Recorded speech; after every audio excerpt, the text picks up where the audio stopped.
18, verse 42,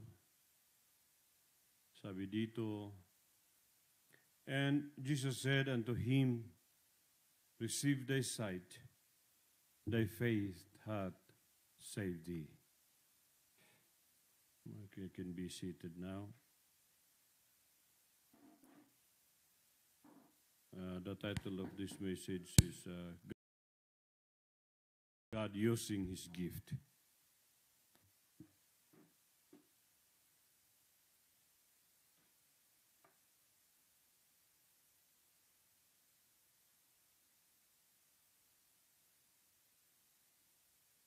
I don't know, pero ang ginamit dito ay gift, singular, hindi gifts.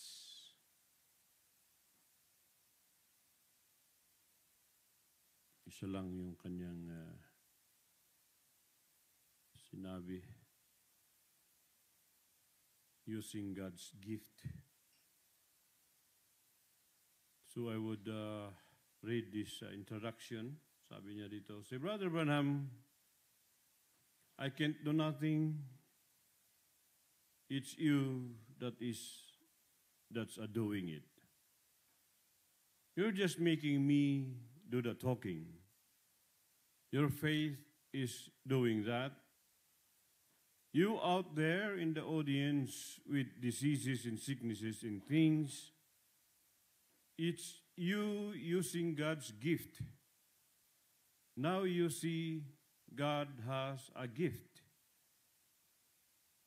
Now let's just measure it like this, so because of somebody might come in for the first time tonight, Jesus Christ was the greatest gift that God ever had. Don't you believe that? And when He was here on earth, He had a spirit without measure. All the fullness of the Godhead bodily dwelt in Christ. Now He was like the whole oceans, all the seas in all the water, which is about 4/5 of the earth is covered with water. And all that water was in Him.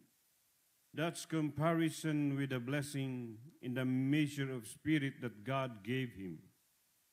Now, in His servants and ministers, and we, is just a spoonful of water in comparison of an ocean or the sea. But same chemicals that's in the whole ocean is in that spoonful too. See? So it's got to produce the same thing if it comes from the same place. So God using His gift, first ever or the greatest gift that God used is our Lord Jesus Christ Himself. He is the greatest gift that God ever gave to man.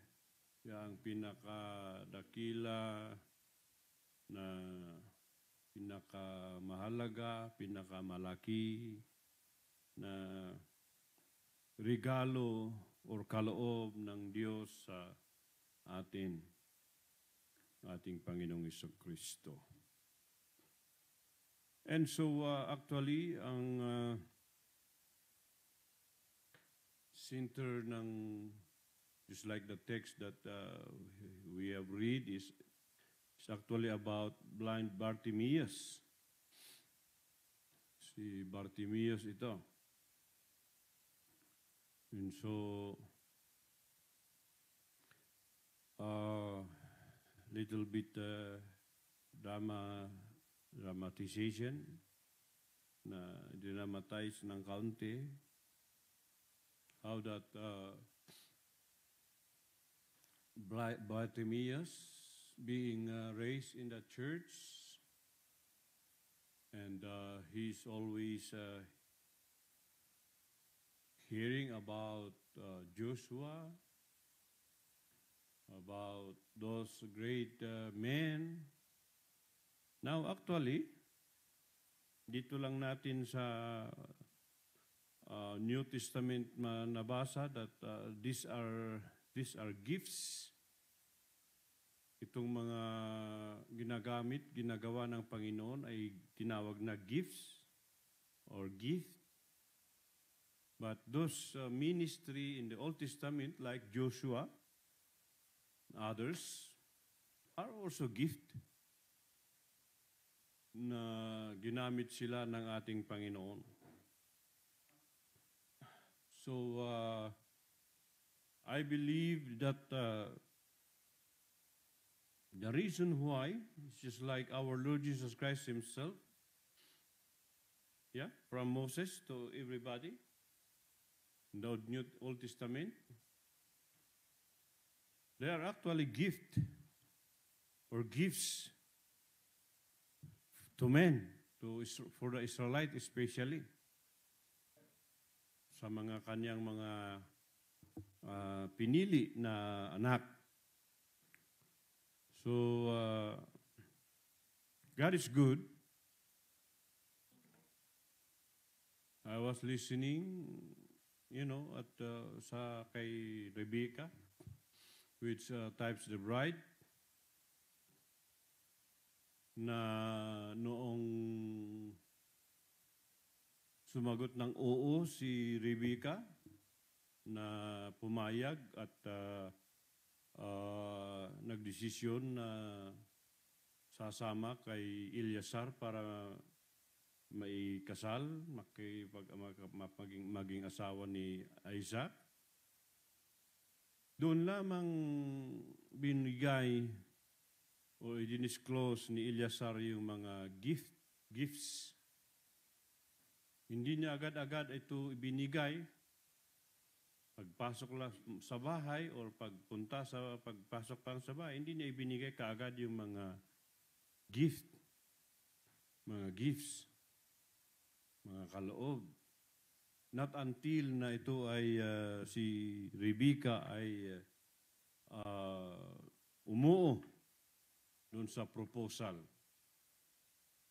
And then that's when Eleazar gave all the gifts. Not only for Rebecca, but even for the entire family. So, gift ay talagang part of the Bible, or it's part of God's dealing or God's communication with man. Ang pagkakaloob ng pagbibigay ng mga kaloob or regalo, mga kapatid. So, maging sa church, New Testament church, ay ganon din. It's the same thing. So, sa lahat ng mananampalataya na sinuko o pinagkaloob kanilang buhay sa Diyos, ibig sabihin yung inaawit natin, the love of God, sa mga tumanggap sa pag-ibig ng Diyos, sila yung pinagkalooban ng regalo. Sila yung pinagkalooban ng gift. Now, ang Diyos, hindi basta-basta magbibigay lamang ng gift na walang purpose.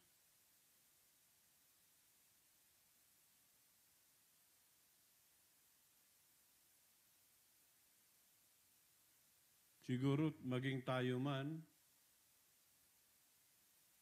bakit tayo, kung matino ang ating isip, bakit ka magbibigay ng regalo sa isang tao?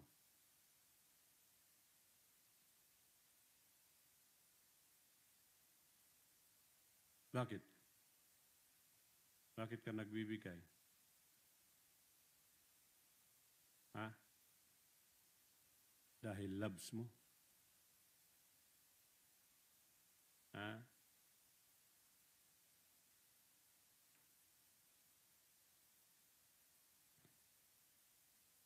Maring ganon, no? Kung ano nung reason, but magbibigay ka ba ng gift sa isang tao, mahal sa buhay, kaibigan, na alam mo namang hindi niya gagamitin? Or hindi useful, I mean?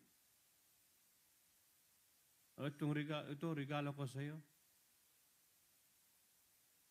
Hindi naman niya magagamit. Halimbawa, regaluhan niyo ako ng helicopter.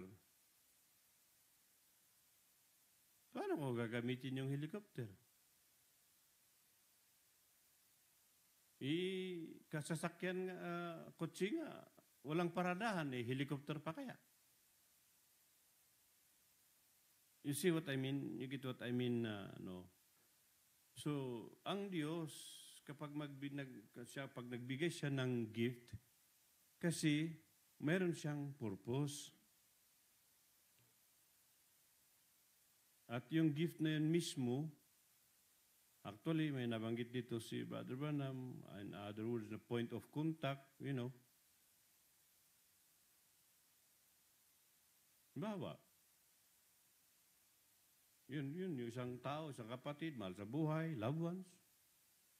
Gusto mong maka-communicate, gusto mong matawagan, walang cellphone. Di ba? Kaya mo ririgaloan siya ng cellphone para makapagtawagan tayo. O, di ba? Because you have a purpose. So para lang may makontak mo siya, pero at the same time, binigyan mo siya ng something na, very useful, magagamit. So ganun ang Diyos, hindi magbibigay ng gift na arkos lang or anong tawag nito? Estatwa lang or God always has a purpose. God has always a reason. For God so loved the world, He gave His only begotten Son, that whosoever believeth in Him should not perish. So that's the main purpose. Why did God give our Lord Jesus Christ a gift? Why did He give this gift? So that whosoever believe in Him should not perish. Lahat ng tatanggap sa Kanya ay hindi mamamatay, magkakaroon ng buhay na walang hanggan. So that's the purpose. There's always a purpose. So, kaya maging sa church, sa atin, God give gifts. I like what Paul said here in Ephesians chapter 4, sa verse 8.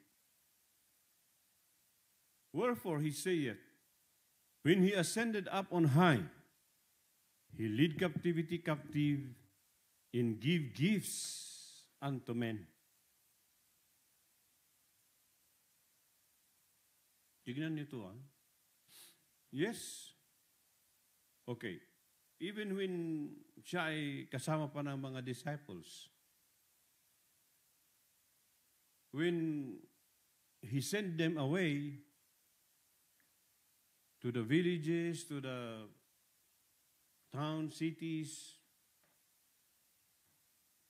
kung saan man sila pinadala ng Panginoon, including the 70 disciples, so that would make it all 82. Kasama pa si Judas. So he sent them 2 by 2. Could you imagine that? Nagpadala ang ating Panginoon ng missionary sa mga buong Israel. 82 missionaries. Pero hindi niya, tingnan niyo hindi niya sila binigyan ng material na gifts. O ito, pamasahin niyo. O ito, baon niyo. Bagkus, sinabihan pa sila, huwag na huwag kayong magdadala ng wallet. Iwanan yung mga wallet niyo. Huwag kayong magdadala ng 2 damit. 2 pares. Di ba?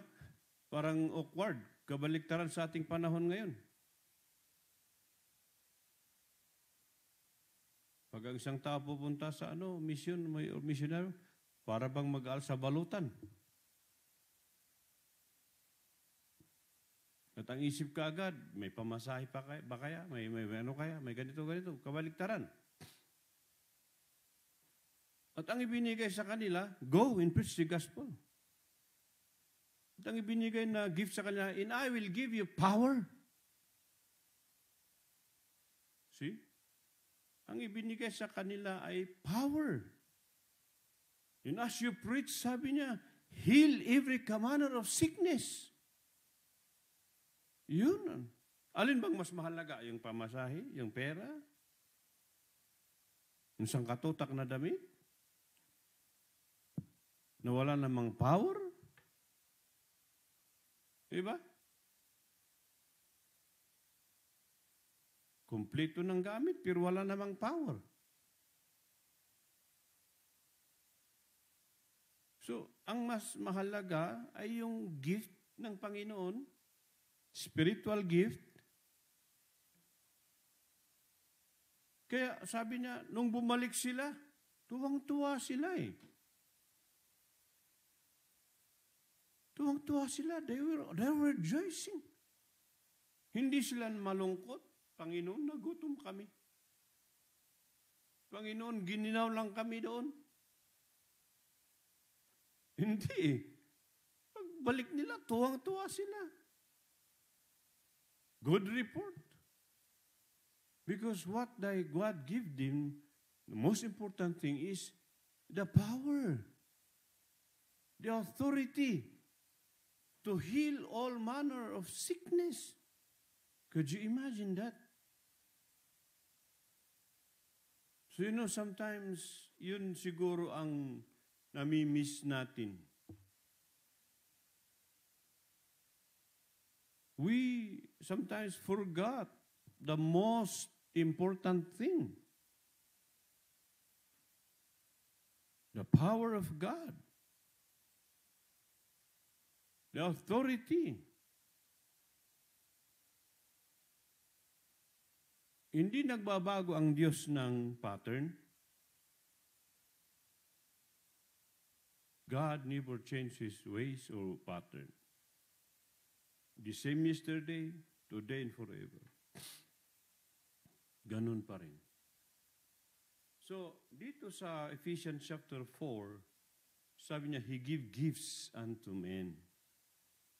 Siya nagbigay. I mean, when He said, go ye into all the world, walang pinagkaiba doon. Nung sila ay pinadala or inutusan na mangaral sa kung saan-saan. Nung sinabi niya, go into all the world and preach the gospel, it's the same thing.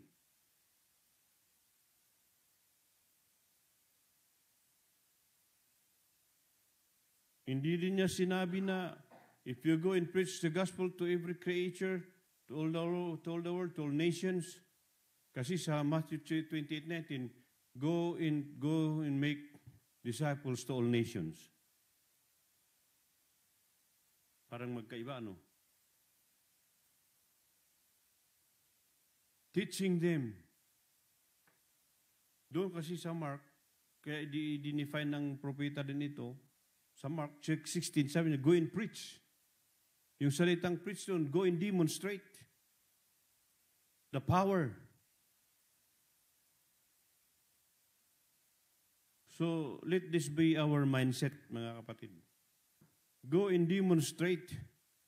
What we need is demonstration. Not just talking. What we want is to see the demonstration of the power of the gospel.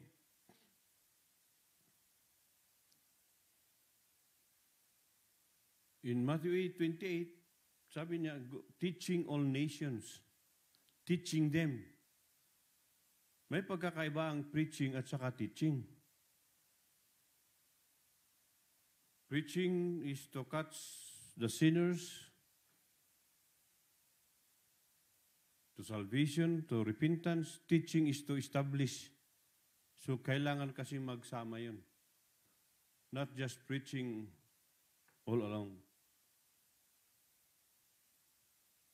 Kaya, as much as possible, sa mga ministers, preachers, especially mga pastors, because they are the feeder of the flock, dapat kahit paano, up to teach. Sabi ni Paul, kailangan din marunong magturo. Hindi lang basta puro preaching. Ganun. They need also to be up to teach, marunong magturo. So yun, when he said, go and preach the gospel, he give also gifts. But this time, kung titignan ninyo, mas maganda. Anong tawag nito? Mas matindi. Well, of course, he was with the disciples physically, nung inutusan niya sila, hindi siya sumama, di ba? Physically, pero that doesn't mean because, he is God. Because actually, these men, they do not actually have the power. Kaya sabi ni Brother Branham, we do not have power, we only have authority. It was not actually them. Kaya nga niliwanag doon sa Book of Acts, it's not actually the acts of the apostle, but it is the acts of the Holy Spirit to the apostles. So it was not actually the disciples healing all manner of sickness, bagamat sinabihan sila, heal all manner of sickness, but it is not actually the disciples who are healing the sickness, because men do not have their own power. It was God Himself. They were just being instruments. So what is that? God is using His own gift through those men, through us. Kumbaga, ginagamit ng Diyos ang mga tao bilang vessel, instruments. Kagaya ng dinemonstrate ni Brother Ram dito about the microphone. What you are hearing is not the microphone. What you are hearing is my voice. Ang naririnig nyo ay hindi microphone. Ang naririnig nyo ay ang tinig ko. So the same thing with the gifted men. It was not actually us, it was not actually the man, but it is actually God. Kaya sabi nga mismo ni Jesucristo,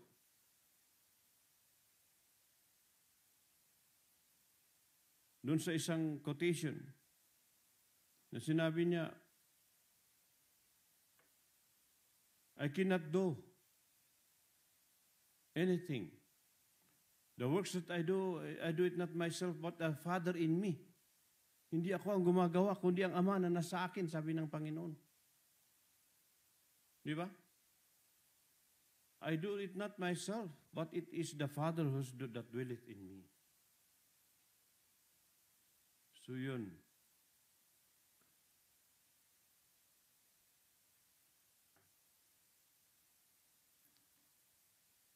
So, yes, the same thing with this, in Ephesians chapter 4, basta binabanggit ang Ephesians chapter 4, it's about the fivefold ministry, apostles, prophets, evangelists, pastors, and teachers. These are all gifts. These are all gifts. Sapagkat ang Diyos ang nagbibigay. Maging sa Old Testament, sabi na, I will give you pastors. Ang Diyos ang nagbibigay ng pastor.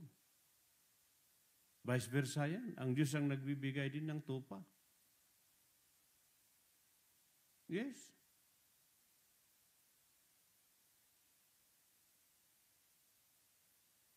Because it is God. Ang Diyos ang nagbibigay. Yun ang mismong sabi niya, I will give you. Ang Diyos ang nagbibigay. Alam niyo mga simpleng kwan ito, pero sana makita kasi ito ng mga mananampalataya. Lagi minsan isinishare ito sa mga kapatiran kasi ito minsan yung yung pinagmumulan ng division. Hindi tayo pare-pareho. Alam niyo, hindi naman with all my heart, mga kapatid,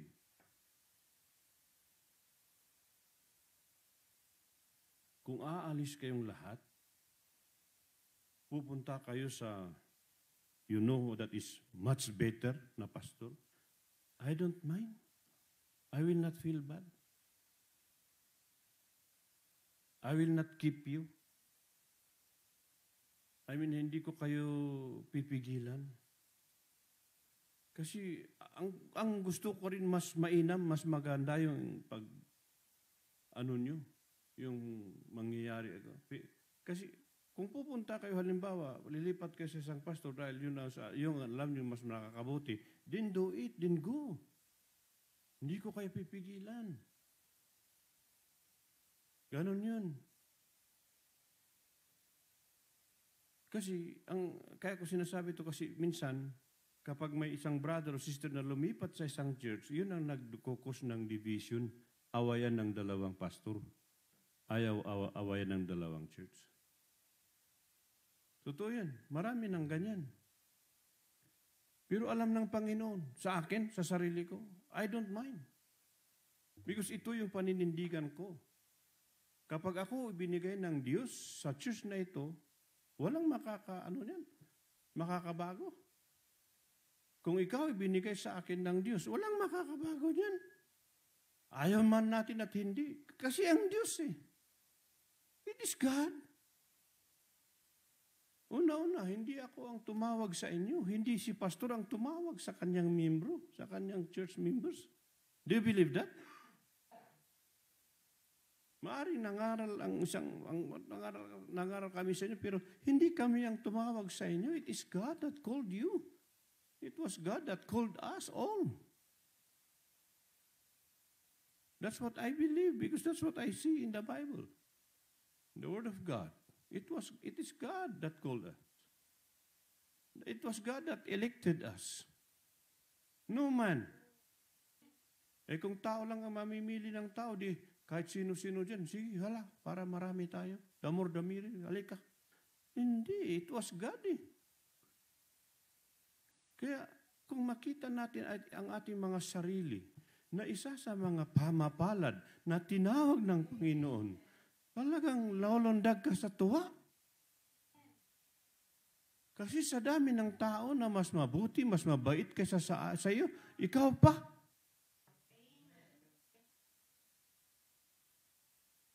Tayo pa. Di ba? Yun ang dapat nating ipasalamat sa ating Panginoon. Tulad ni Rebecca, no? Di ba? Sa dami namang magagandang dalaga siguro sa kapitbahay. Ha?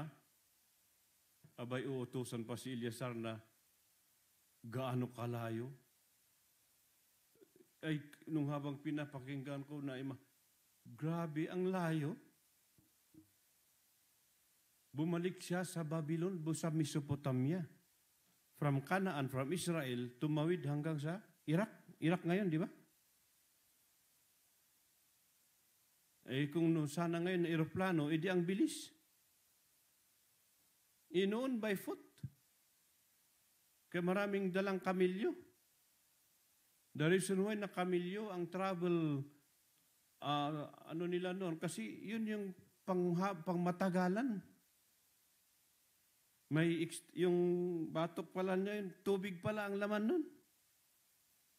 They can stay for how many days? Isang month yata?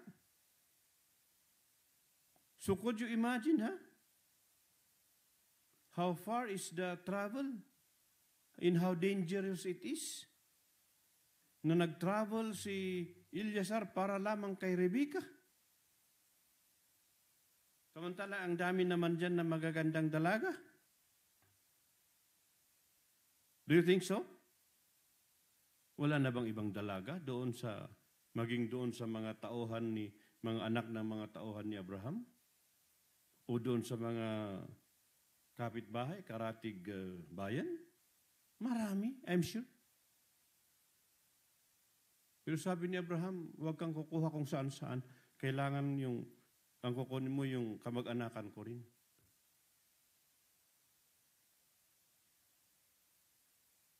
Yun ang tipo ng be not equally to the unbeliever, with the unbeliever. Oh, you see, walang mag-imin.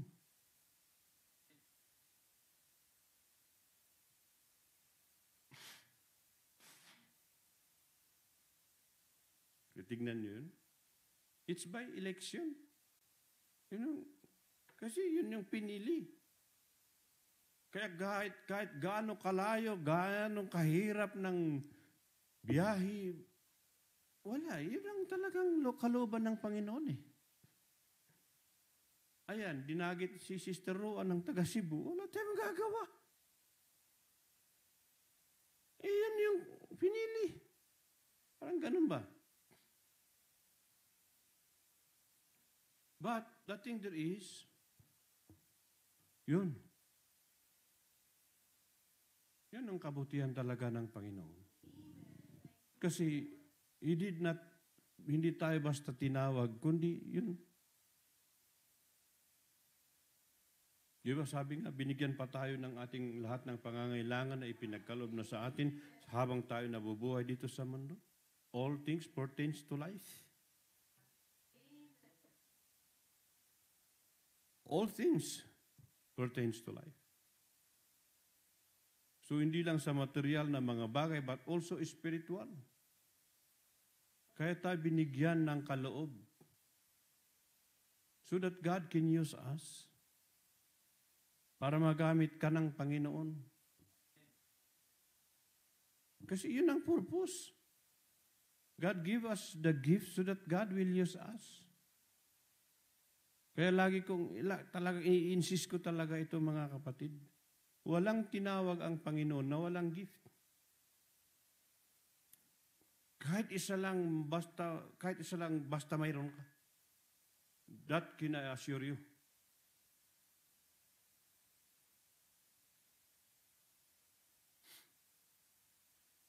Yun nga lang, sabi dito, kung babasahin itong sa chapter 12, desire. Mag-desire ka. But actually, if God will give you that desire, it's already in there.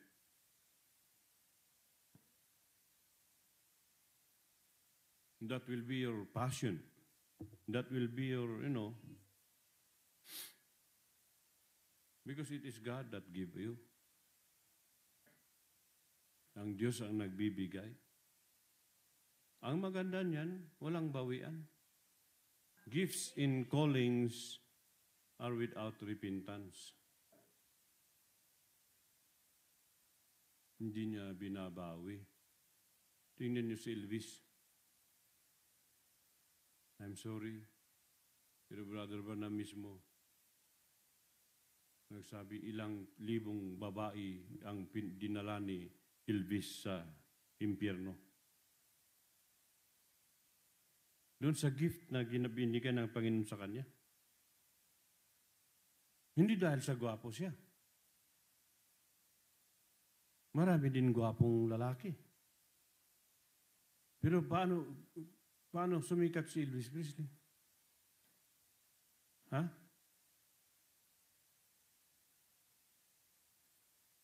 Doon sa gift na ibinigay ng Panginoon.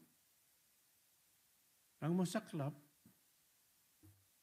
hindi na ginamit hindi nagpagamit para sa Panginoon. But because remember, bagamat ang title natin ay God using His gift, ito kasing masaklap, no? Kahit hindi ginamit para sa kalulatian ng Panginoon, nagpagamit siya sa iba. Kasi wala din naman gagamitin si Satanas din sa atin, sa tao, kundi yung gift din. It's just the same thing. Ang masaklap, ang Diyos ang nagbigay, si Satanas ang gumamit.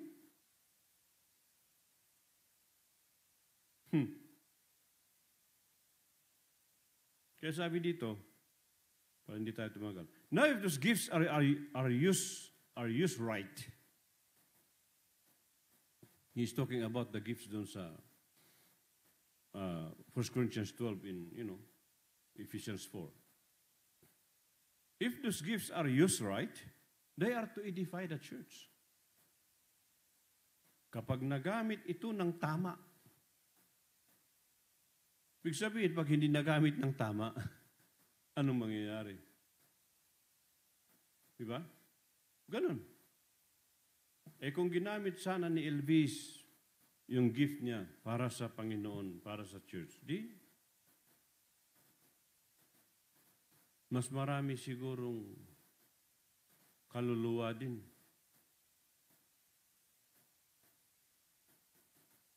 Yung dami ng kaluluwa, especially sa mga babae na natangay sa impyerno, ganon din sa spiritual. Kung nagpagamit siya sa Panginoon sana.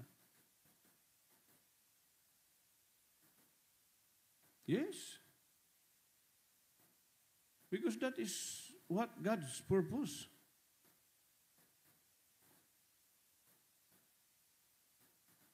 When you let one come in and learn and watch and see what happens, that way you will find out.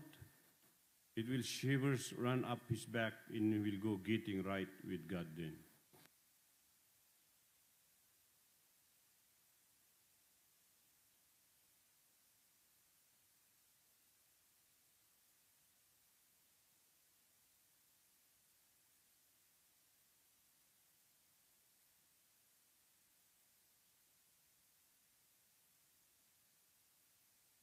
Gifts.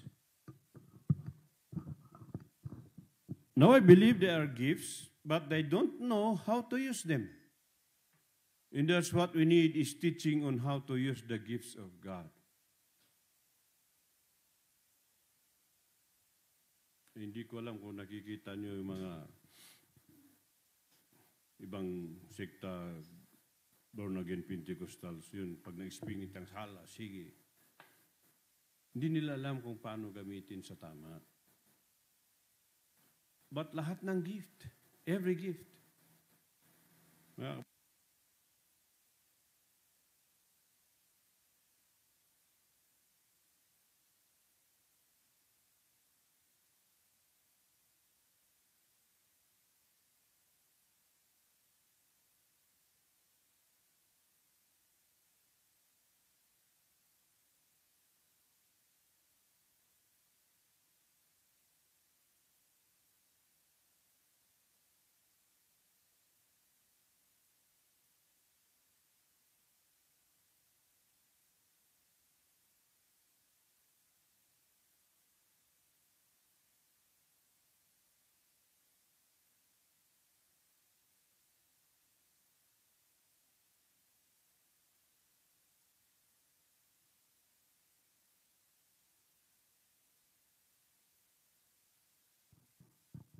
Kailangan daw matutunan natin kung paano gamitin, alamin kung paano gamitin ng tama.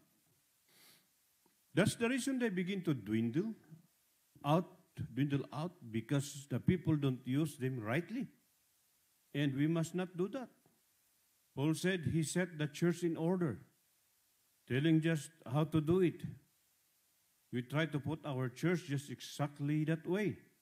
Of course then, since I've left, there's Methodist pastors there now with the Baptists just before me, or right after me, rather. Methodist bar has it, and they don't teach those things. They just go ahead and preach the gospel, make altar call, and go home. Ang iba naman, kaya niya binanggit yung mga Methodist Baptist kasi hindi sila naniniwala dito sa mga gifts. Yung iba naman sa Pentecostals, hindi alam paano gamitin. Halabira, kumbaga. Putok dito, putok doon. Para bang namamaril na hindi marunong umasinta. Basta lamang makaputok. Sayang lang yung bala. Iba naman, hindi tinuturo.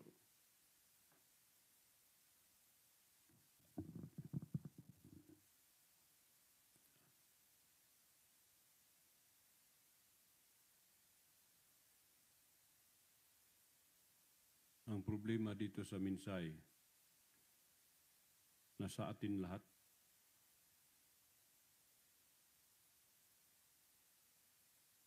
Paki nga yung charger ko, KG. Charger ng laptop. Hindi pala naka-charge. But what the church needs tonight is know how to control these gifts. See? For evil spirits can come in and speak just the same as good spirits can speak. You know that? And you must have the spirit of discerning to know that. They had it in the Bible times. Why? If they didn't do it then, why did Paul say, let one judge and the people judge and so forth? Those gifts of prophecy, everything is supposed to be correctly put in order. For Satan can imitate every gift that God's got. Every gift he can imitate. And you must know the right and wrong, and by its fruits you know it. Watch whether it comes to pass and whether it's truth or not. And that's the way you know the Spirit. Ito yung problema talaga. I do, what happens to, some churches because, to mention, nangyari sa isang church natin dyan sa part ng Benguet, there could be no doubt na nung una ay tamang gift. Tama yung mga pero hindi nila alam gamitin at hindi nila na-control. At hanggang na lang sa naging emotional na lang, I believe, emotion, naging humalo ang emotion, pumasok ang masamang espiritu, ayan. At ang masaklap, kahit hindi na nangyayari, kahit hindi na tama, kahit wala na sa Biblia, pinapaniwalaan pa rin. Yes.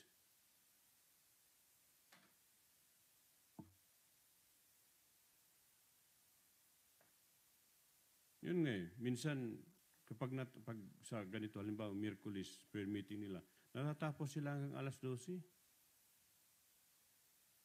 Mga bandang alas 10 ata, alas 11, nag-prophecy or tumayo isang sister daw, sabi na, ang masaklap, hindi naman sa pero dahil kinukontra ko, ako ang pinag-iinitan nila sa prophecy at speaking in tongues. Pag nag-speak in tongues, ako ang laman ng iba. Minsan, pag nag-prophecy, sabi daw nung isang sister, do you know, mga alas 11 daw ata yan, or something 10 or 11, you know what Pastor Danner is doing right now? Sumagot naman daw yung congregation, no, my Lord. He is sleeping. Prophesy ba yun? Ano sa tingin mo? Sa ganong oras, maliban lang kung naglalamay, oras ng pagtulog yan eh. He is sleeping.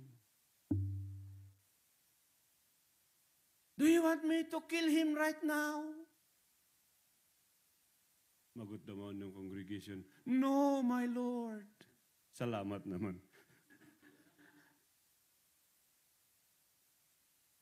Okay, because you do not want me to kill him.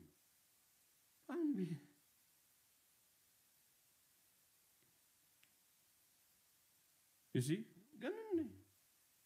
Kapag hindi nagamit ng tama, hindi na-control, pinabayaan,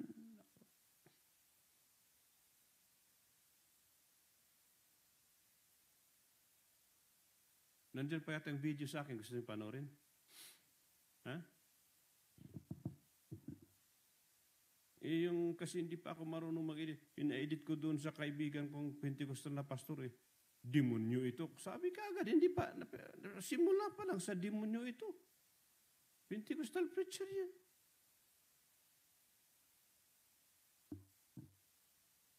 Yan yung malungkot eh. Because ibinigay supposedly sa atin ang kapahayagan. We are given the revelation for all of this. Hindi tayo yung nagiging tanga-tangahan. Yes.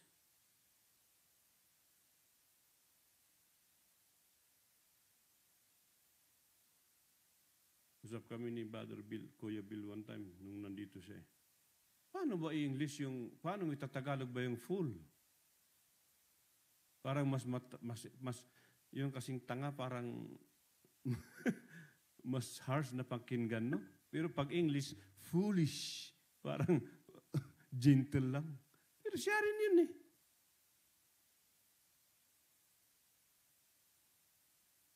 Ginawa tayong tanga ni Satanas eh. So, yun ang ano naman. So, God give us a gift, pero kailangan itong gamitin sa tama. Gamitin maayos at kontrolin.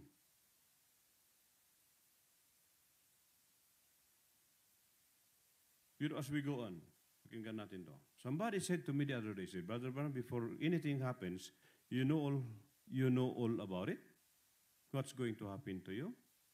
I said, the gift is not for me. I cannot use it for myself. It's for you. You're the one that gets the benefit, not me. I'm just a public servant of God to you. So ang gusto kong makita natin dito, kapag binigyan daw tayo ng gift, hindi para sa atin.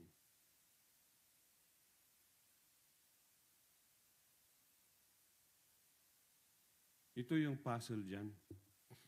At ito ang isang dahilan na nawalan ng, kasi of all the naging world-known evangelist, miracle and healing evangelist, si Oral Roberts ang nagpatayo ng hospital. So maraming nagbasa sa kanya. Kung talagang ano siya, ba't siya nagpatayo ng hospital? At alam nyo, ang binabatikos din kay Allen, E.E. Allen, namatay siya na lasinggo.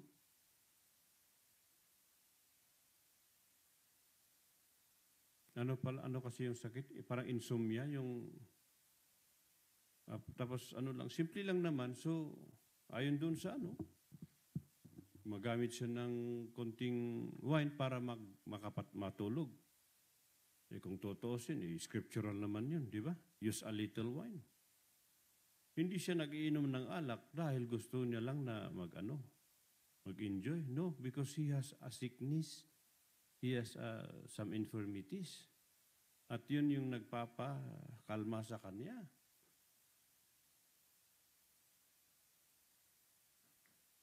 Brother Branham mismo,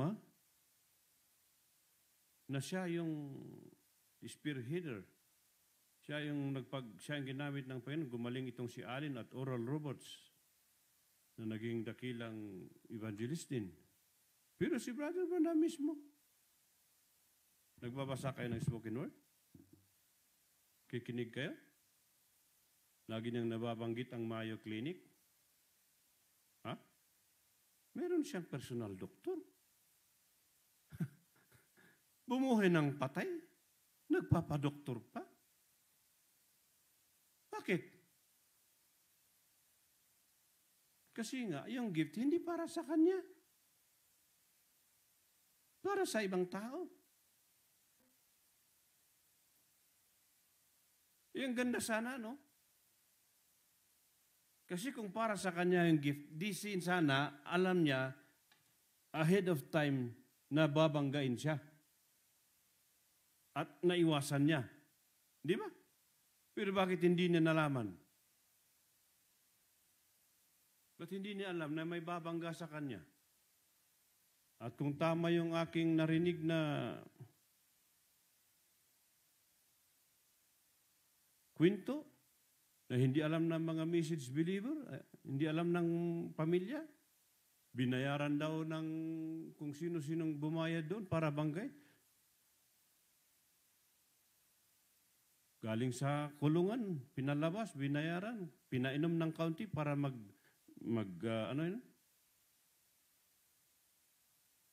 lalabas na lasing. Pero hindi naman talaga daw.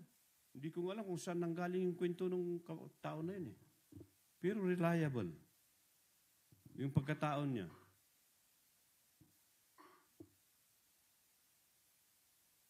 Sabi nga pa niya sa amin eh, magkasama kami nila, Brother Keith Rando.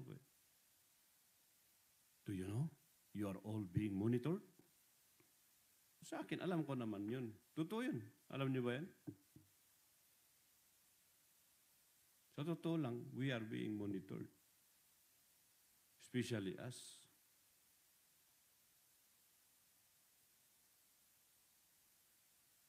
Kaya hindi, grace, by the grace of God lang.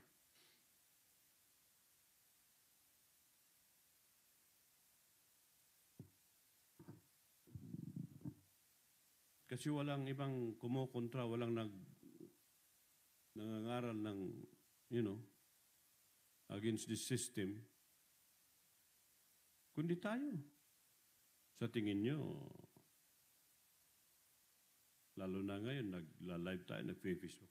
Di ba, na-filter lahat yan? Minsan nga, hindi pinapalabas, yung tinitik down yung natin. Alam nila. They know it.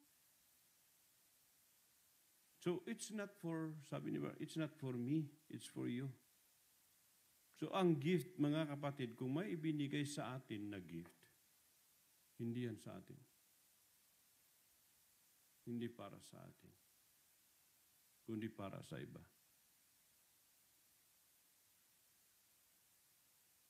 Hindi tayo daw ang makikinabang mismo. Kung di iba.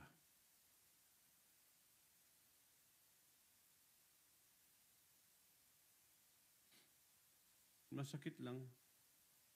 Hindi naman may naguhugot ako. May nagsabi daw na sagutin ni Pastor Danner minsan pagdating yan sa bandang huli. Bakit niya ibinibinta yung kanyang CD? Dapat libre.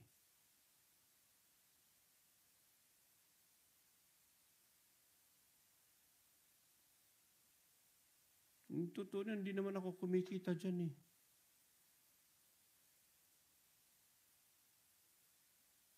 Kung hindi ko ibibinta yung CD, halimbawa, CD pa. Kung hindi ko ibibinta, paano ako makakabili uli ng CD para gawin uli? Hindi naman ako kumikita ng malaki. Hindi naman ako negosyanteng big time para sige lang. Hindi. It's not working, KJ.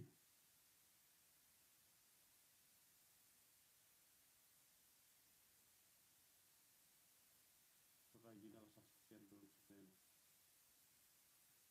Hindi na ako sasakyan extension.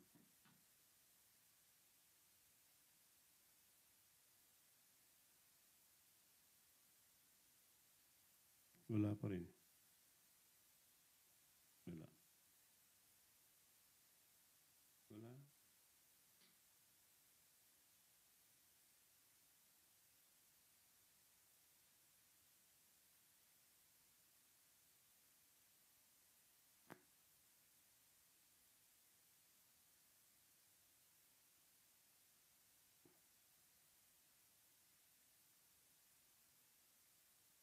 Ang ko lang, personally,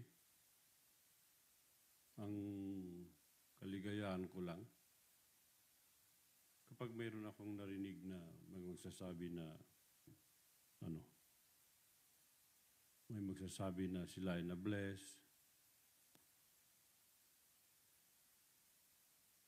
Yun nga, dahil daw sa kanta ko ay tumanggap sa Panginoon yung isang tao, kaibigan, yun ang pakinabang. Kahit isang kaluluwa lang, kung totoo yun at talagang naligtas siya, kahit hindi sa mensaheng ito. Kung kikita kami pagdating ng araw sa langit, kikita tayo. Yun sabi ni Brother Branham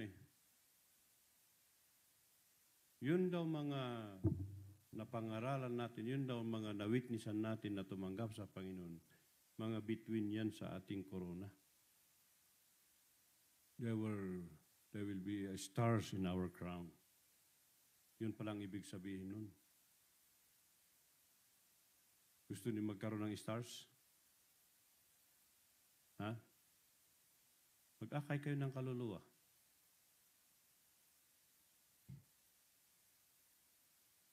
Hindi ba nakakahiya kung ikaw lang yung walang star? Ha? Lahat may star sa kanilang crown. Ikaw wala. Kahit isa lang, at least mayroon. May pakinabang yung yung gift na gamit.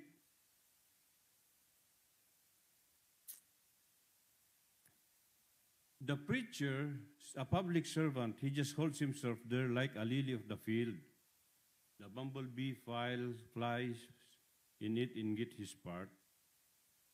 The honeybee flies and get his.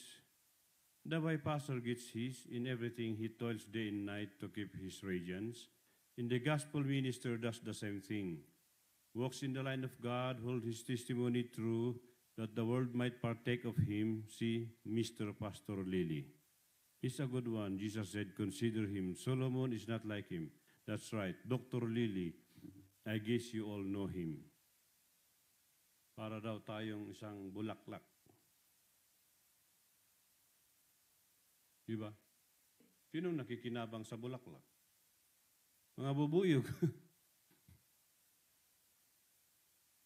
Mga tao. Inaamoy-amoy. Nalagay sa lamisa, sa kwarto. Di ba? Yan, parang ganito. Oh. Sinong naano diyan? Hindi naman para sa kanya, sarili. Parang ganun daw. And any gift is not given to man only for service. Para daw makapagservisyo tayo. He becomes a servant of the people. To him he preaches and ministers the gift which God has given him. It isn't for his benefit, it is for the people's benefit. And remember, he didn't reveal it to Sodom, he revealed it to Abraham. The chosen and elected in the gift is not going to the worldly churches out here. If you notice, it's going to be to the elected church. That's the ones that being benefited by it, they are the ones that will receive it. Brother Branham is talking about it, his gift, himself. You know, like yung sorcerer, yung witch na nakasakay niya sa train. You know that, don't you know that you are born with a gift? Kunyari, hindi Kung nagkunwari lang si Brother Branham, gusto lang niya maano. Pero tignan, kahit demonyo, discern niya Alam niya. Alam niya yung gift. Pero magaling, ha? Nung ipinanak si Kristo, yung tatlong bituin nag-isa. Yung nag-guide sa 3 wise men. Every time that happens, God is sending a special gift to man. When you are a special gift to man, because that when you were born, that star, that light that hangs in your room, in your house, is the same star, are the same stars that came to one. Siya rin daw na stars yun. Naging isa. Wow. Same thing. Diba? Pero sabi niya, it was not revealed to Sodom. It was not revealed to anybody, only to the elected church. Thanks for the amen. A gift of God is just to know how to get yourself out of the way so God can use you. That's all a gift is. See, as long you are in yourself. Didn't Jesus say himself, the Son can do nothing? In John chapter 5:19. Very, very listen to you. The Son can do nothing in himself. He passed by that pool where all the cripples was, and healed one with prostate trouble or something. Disease is retarded. He said, the Son can do nothing in himself, but what he sees the Father doing, that doeth the Son likewise. It's not me, he said, that doeth the works. It's my Father that dwelleth in me. He doeth the works. Yung nga naman, no? Sa totoo lang, kung ako din lang, kung tao lang, for us to understand what he means, what does it mean? Kung ikaw may kapangyarihan ka magpagaling ng karamdaman, me. Kung mayroon kang kapangyarihan magpagaling, pagagalingin mo lahat yung hinihilot mo. Hindi nga. Kung ikaw may kapangyarihan, ano sa tingin mo? Magagalingin mo? O kahit sino sa atin, kung mayroon kang kapangyarihan magpagaling, pagagalingin mo lahat, kapitbahay mo, pamilya mo, anak mo, magulang mo, kapatid mo, pagagalingin mo. Ako din Pero hindi ganun Yesu Kristo hindi niya pinagaling lahat. Hindi pa napakaano na lumakad siya doon sa Pool of Siloam. Sa dami ng may karamdaman doon. Lahat ng tao doon halos 90% siguro. Maliban lang yung mga nagbabantay sa kanilang mga pasyente. Sabi na natin 80% lahat doon may karamdaman. Isa lang yung pinagaling. Di ba dapat lahat pambira? Bakit siya lang? Sana all. Pero kung tayo siguro, lahat pinagaling natin Lalo na kung kamag-anak natin, kaibigan, pagagalingin natin yun So you see how to use the gift?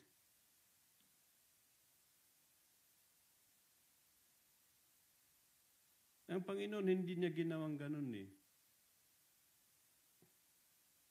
Every time. Di ba?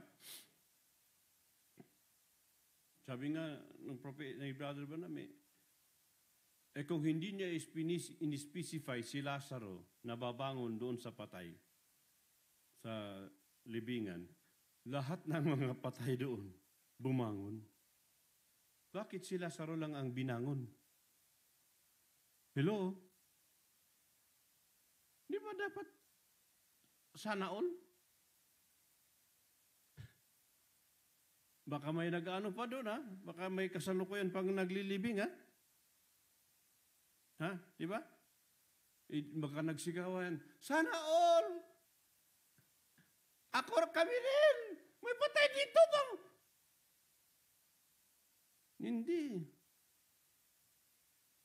In-specify lang si Lazaro.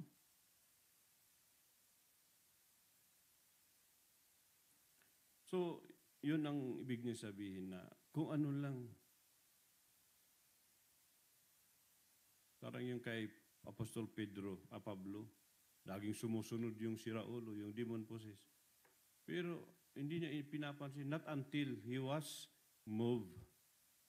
He was led by the Spirit. Saka lang niya ni-rebuke yung A gift is not something that you like a sickle or knife. and go through with that knife like a gift cutting. That's not a gift of God. A gift of God is knowing how to relax yourself, get yourself out of the way, so God can come in and use you. It in something that you've got in your hand that you stab around with, you just get yourself out of the way and let the Holy Spirit use you. Hindi ka daw ng karang makutsi, hala, sige, taga dito, taga doon. Hindi daw ganun ang paggamit sa gift, okay? Ang paggamit daw sa gift ay yung let God. Relax lang.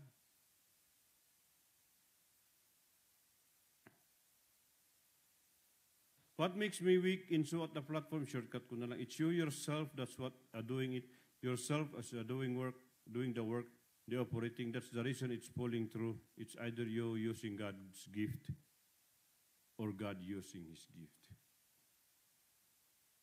Halimbawa, si Brother Branham, because sometimes, kung yung mga ilang video, panoorin nyo yan, yung healing campaigns.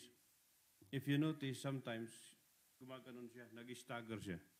Inaalalayan siya ni Billy almost doon sa likod. Kasi nanghihina siya. Kapag ganun daw ang nangyayari, sabi niya, it is you. To cut it short, yung kay Jesus Christ, yung the woman at the well, sabi niya, virtue has gone out of me. Ibig sabihin, nanghina siya. Kapag daw yung mga tao, yung faith, yung pananampalataya ng mga tao, ang humahatak doon sa gift, kaya nanghihina yung tao. Makakaramdam siya ng panghihina. But if it is God use directly the gift, hindi siya manghihina. Kasi diretsa ng Diyos ang God. Pero kung dahil sa faith, kaya yung ginamit na salita, yung binasay, thy faith has made thee whole. Ang pananampalataya. Ibig sabihin, ginamit mo yung gift ng Panginoon sa pamagitan ng pananampalataya. So, kumbaga, parang dalawa ba ng paggamit? By faith, pwede natin magamit ang gift. Amen? Pero dito sa kasunod, sabi niya, hindi ito magaganap kung hindi ka sasampalataya din.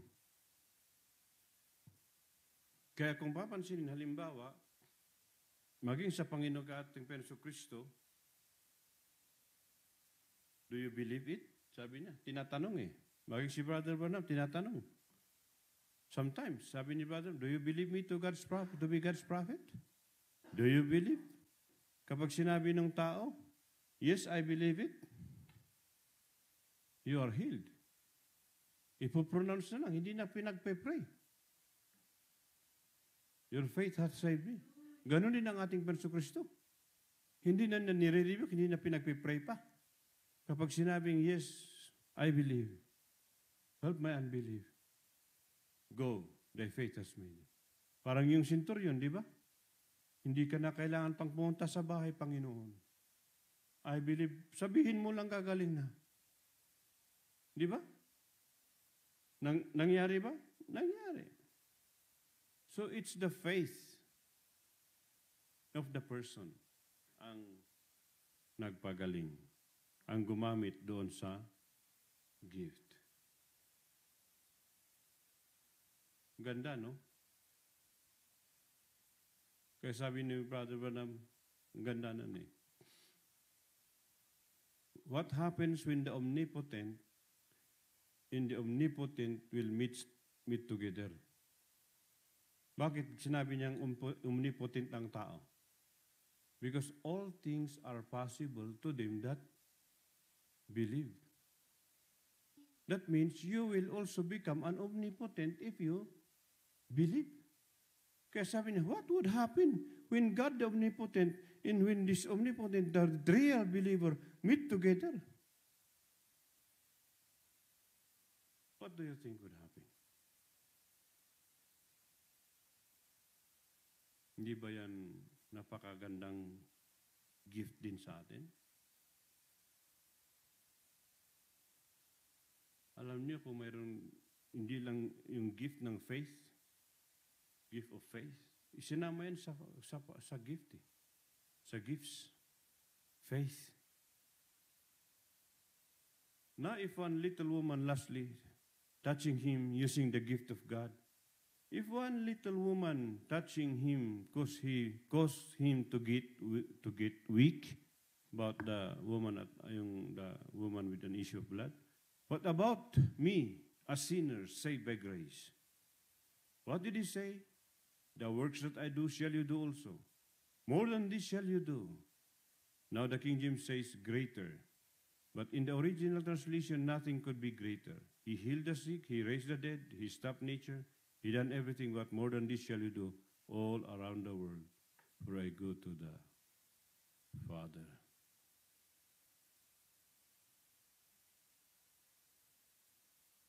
Kung yung babae sabi niya, na-pull niya yung virtue sa Panginoon, how about us? How about me? Amen? Anong pinagkaiba? So yun lang.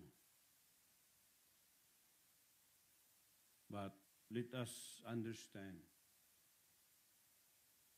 You know, it's nice to talk about this. I was thinking a while ago.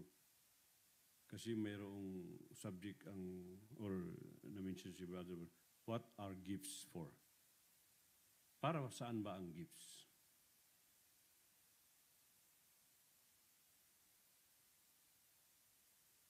So nabanggit natin kanina yung isa, to edify the church.